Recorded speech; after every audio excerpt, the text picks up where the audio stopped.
This is a so-called indestructible hay ring. As you can see, it is not indestructible. And this is the primary reason we went to the Hustler.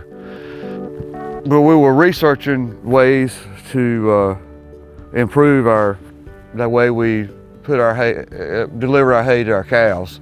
We've tried rolling the bales out. We've tried putting a bale in a hay wagon, and that made a mess. And then we went to putting hay bales and hay rings, metal hay rings that were supposed to be, last a lifetime. They didn't.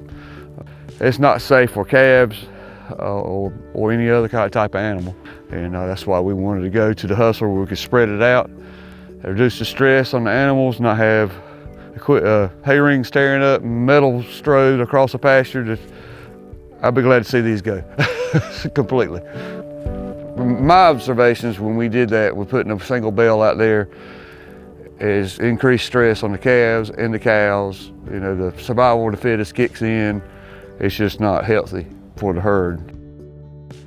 Carry a bale in the cradle, one on the back end and one on the front. That's 3 bales. That could be three different farms, or it could be 2 bales for one farm and 1 bale for another, and just cut down on travel time. Producing hay is the most expensive part of this whole operation.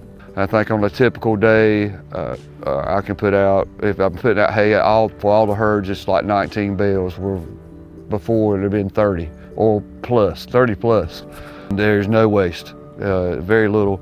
And what is there gets the herd, the cows, turn that back into the soil, and it produces fertilizer.